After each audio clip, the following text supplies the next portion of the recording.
So, good morning everyone. So, ngayon ang topic ko is how is the implementation of problem account being done? So, there are several ways of monitoring the firm's account receivable to know exactly the general health of the receivables or loan portfolio. So, so first na pag-identify namin problem account is aging of account receivables.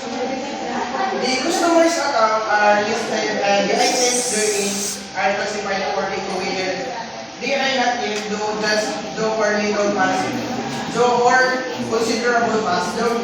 Each of these classes is examined for items that should be separately valued and reminders are evaluated by average percentages which increase with the age of items.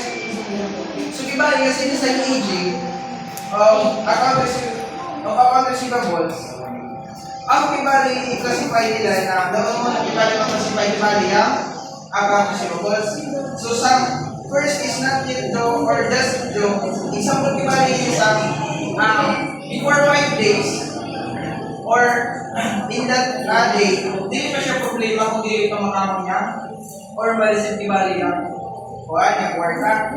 Then some little late, for example, sa 30 days, is hindi pa siya ibali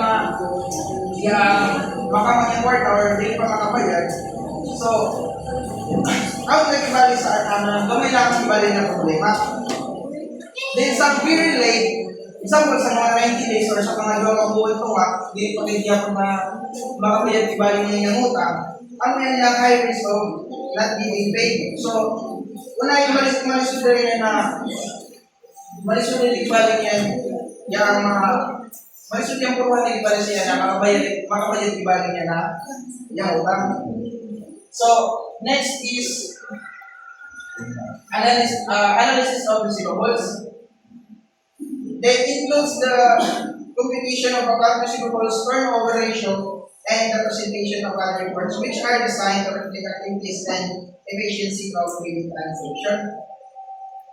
So, diba, isang account receivable, so, yung emission yung ibali daw, unang ibali yung company ibali ng kuling ibali ng kwarta.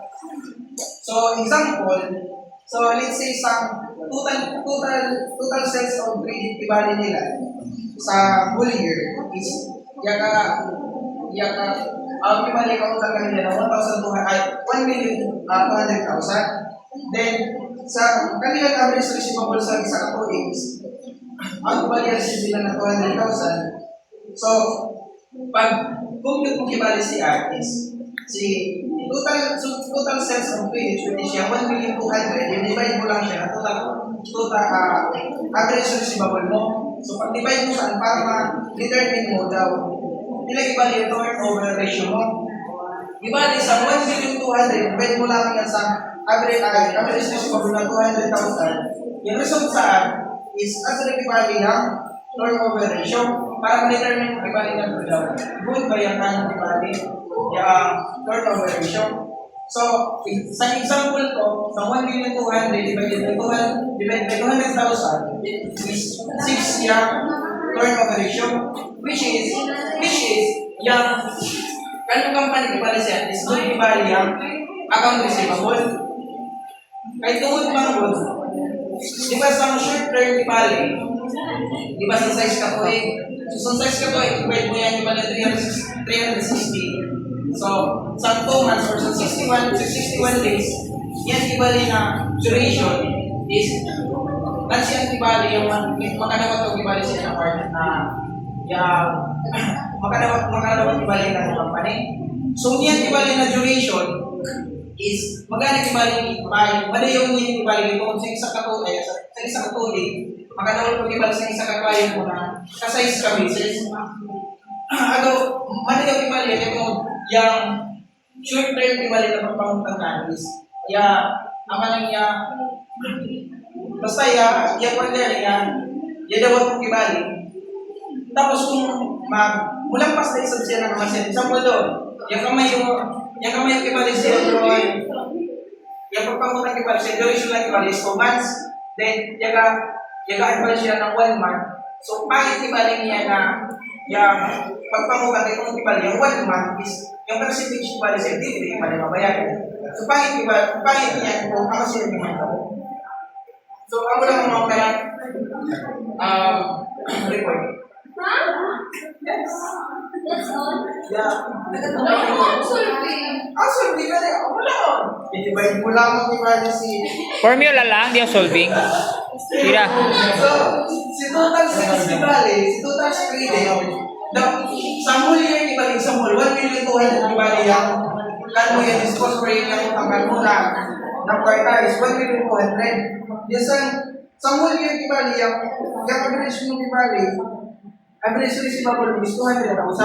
So, i-divide mo lamang siya para makamang mag-ibalik yung receivable score over. Ano lamang ibalik niya? I-divide mo man lang siya para makamang mo si turnover ratio.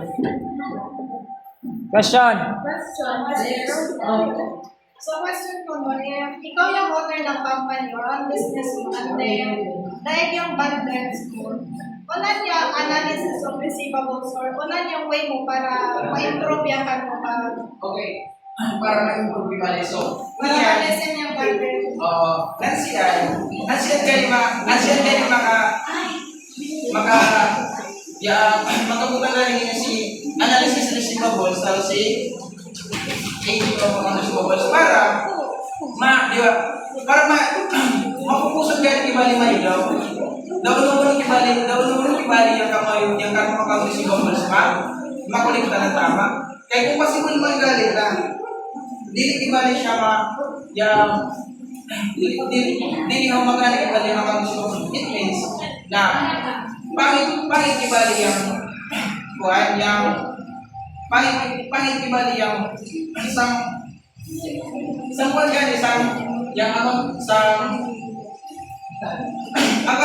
unang galit tawag sa niya ang kulikta niya ng kwarta. Kulikta ba yan? O kasi ang tiwali dapat kang mag-focus. Focus ang tiwali niya na siya tayo. Kaya para yung mas efficient ibali yung pagkulit ka ng kwarta. Pong na lang. Feedback. So, ako ang feedback, pinakauna sa iyahang activity, okay man goes down sa sila side. And then, sa iyong pag-deliver, happy content, voice kayo, kusog man, nalungkot sa tanan. And then, sa iyang question, although kita yung may best na maan sila ito, pero kung gihapon nila sila mag-gihapon dito. Good job. Overall,